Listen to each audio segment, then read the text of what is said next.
we are now into that question and answer period. So, gentlemen, let me have a look here at what we want to do. People are asking questions. I'm getting lots of questions about Dropbox as an example, because that's probably, a popular service. One of the questions are being as blunt as saying, are you saying I shouldn't use Dropbox? So we'll start with that one. And who wants to tackle that one first? Well, I'll start. It depends on why you're using Dropbox. And again, Dropbox is a very good tool. It works as advertised. It does have some limitations, and Dropbox will be the first to admit, for example, that they don't do any malware scanning. They say right in the forums that it's the responsibility of the user to do their own malware scanning. So you're not going to get that from their service. They don't archive your content. Their goal is not to encrypt it. They encrypt it in their data center, but they don't encrypt it at the desktop. So there are some built-in limitations with Dropbox. And if you are using Dropbox to send information that's subject to, various European or U.S. or other data retention obligations, or if you need to encrypt that data, then Dropbox is going to have those limitations that could put you in financial hot water if you don't comply. Another variation of that question we're getting, they're saying fundamentally, if they have policies in place around Dropbox-like solutions, is that adequate? David? So again, I would just parrot what Michael articulated in that you have to understand what Dropbox can and cannot do. And depending on what regulatory burdens you have to meet, a cloud solution like that may or may not be adequate. Dropbox does a good job at the mobility piece, syncing across mobile devices. And if your organization needs that, that's a feature or capability that they can provide that can be advantageous to you. But Michael also mentioned if there's no AV antivirus scanning, if there's no data leak prevention mechanisms, no encryption in the archiving of files, you could get into trouble. So I think it depends on a customer's unique set of circumstances, but I think the cautionary note here is understand what you're actually getting and what your employees are using if you decide to use Dropbox-like service. We're getting questions about the email. So they're kind of saying people use email because it's easy. And yet, David, I know you talked at one point about using tools that are easy to use. And I know, Michael, that was one of your top three you hit hard on. Where does email play in this file sharing advice that you can offer? So that's one of the reasons why vendors offer things like an Outlook plugin, so that installing that plugin within the infrastructure again continues to make it easy for an employee to send files securely. And what something like an Outlook plugin does is allows the employee either proactively or it can be set up transparently to redirect a secure attachment away from the mail server and onto a secure server that, as I mentioned earlier, is encrypting the attachment as it's being transmitted and is being stored. So there are ways to continue to use email-like services or products, but yet achieve the objectives we've talked about here. And Michael, is that what you're seeing when you talk to your clients? Is how prevalent is email? Because I know, David, you talked a little bit about unlimited file sizes. Will people simply use email if that problem goes away? Is that the path of least resistance? Well, yes and no. It certainly would eliminate a barrier. If you eliminated all file size limits in email, people would rely on email more. The problem you run into, though, is that email server performance really bogs down. If you're sending, very, very large attachments, then the email server performance suffers, and so you have that problem. You have the problem of longer backups, longer restores. You create a number of other issues. And yes, email is used widely because it's universal. Because email is standards based, I know that if I want to send you content, there's almost 100% certainty you're going to receive it. Unlike some other solutions that you might employ, there's not that high a level of certainty.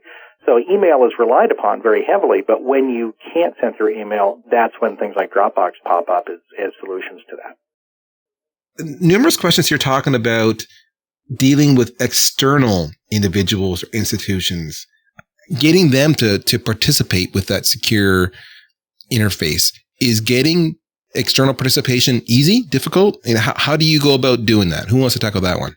I can take a shot at that. It is, there's a term in the industry called ad-hoc transfer, and that is where a registered user inside the corporation is communicating with an external party, and that's one way to transfer in a person-to-person fashion files securely.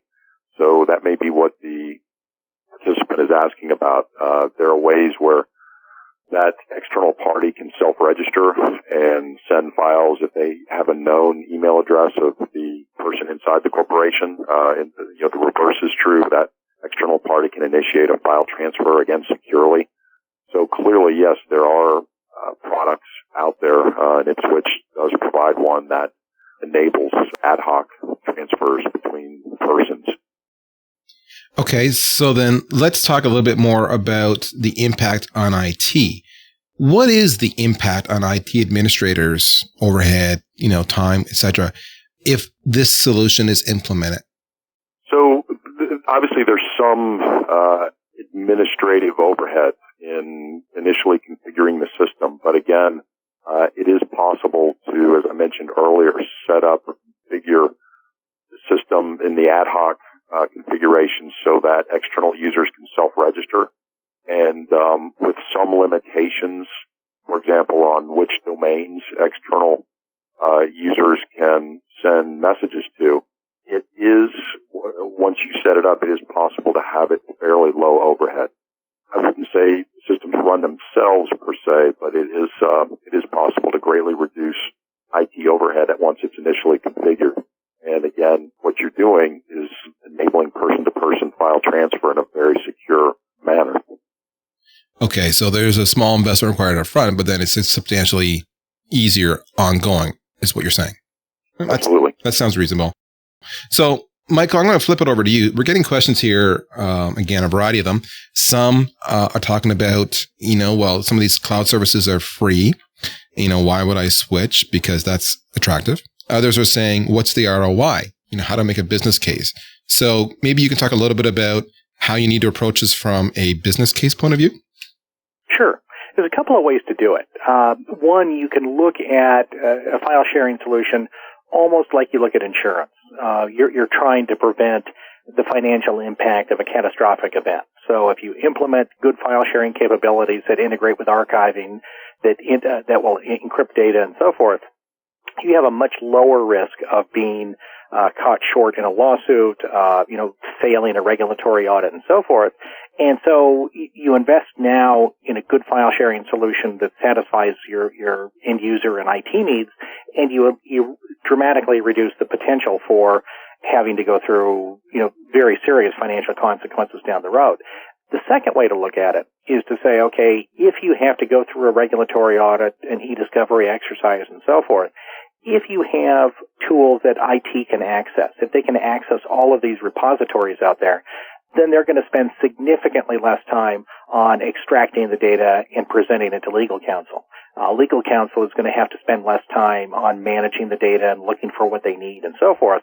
And so just as a matter of process, you can significantly reduce both your IT and legal counsel cost, as well as other things, cost of senior management and so forth, simply because there's less work to do if you have these tools set up in the first place. And we actually have a question about the legal implications. I'm going to ask that one next, after this first question. What would the providers, tools like Dropbox or Box.net or others, say? How would they respond to the concerns you've expressed here, the security vulnerabilities? These tools are not a monolith. If you look at Dropbox and Box and Gmail and so forth, they have varying levels of security and encryption and retention capability and so forth. So, Dropbox, for example, has the limitations I discussed earlier about encryption and archiving and so forth. But, there are some some capabilities in these tools that might satisfy some organizations won't satisfy others. And so you really have to evaluate them based on your internal requirements, your external requirements, and so forth.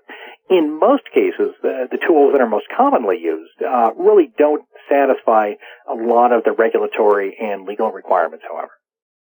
Okay, so that's actually a nice bridge to the second question I was going to ask about the legal. So the question is, what are the legal implications?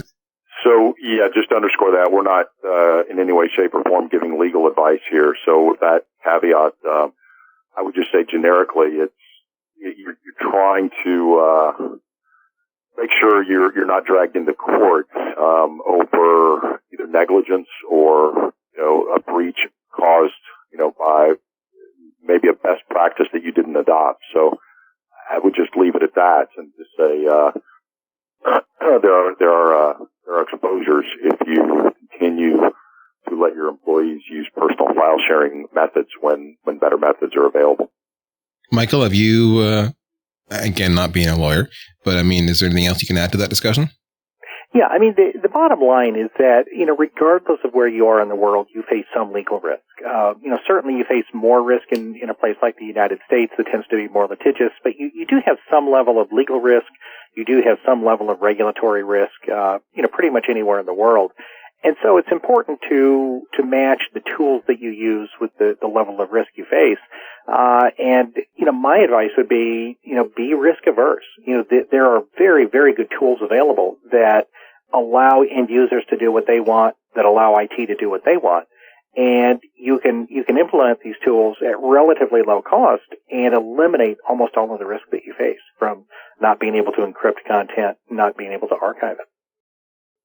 Okay, so this might be actually an additional nice segue. There's more questions about the business case, so I guess people are already thinking about the next step. And the question is, how do they approach their bean counters, and how do they justify or convince them that this is a good investment? In my view, it's pretty simple: pay now or pay later.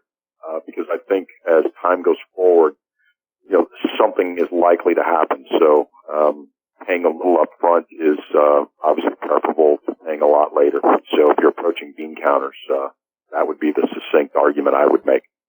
Michael? Yeah, and I would completely agree. I mean, it's an issue where, you want to reduce the risk for the overall enterprise. Now, the bean counters in many cases are not going to be the ones that ultimately face that risk, or at least they won't directly face it. But they will be concerned about the financial implications of it. All right. The question being asked here is about user adoption. How do you, is it a massive retraining exercise? How do you approach it? How do you guarantee they start using the tools? And is it a stick and a carrot? Talk to us. What's the best way to engage? Yeah, it goes back to what we were saying earlier, in that it doesn't have to be a massive training exercise or training expense if the product you've chosen is relatively intuitive and easy to use. So it is possible to implement business class file sharing infrastructure that is easy to use and meets all the IT requirements we talked about. And, you can achieve that balance. So there are cost-effective solutions out there. Okay, so let's do the final parting thoughts aspect. So, David, do you have any final parting thoughts, wisdom, bits of advice you would like to impart upon our audience today before we say goodbye? Just again saying that, I wouldn't take the risk. I would be risk averse, as Michael said, and you've got other things to worry about in your business, and this should not be one of them.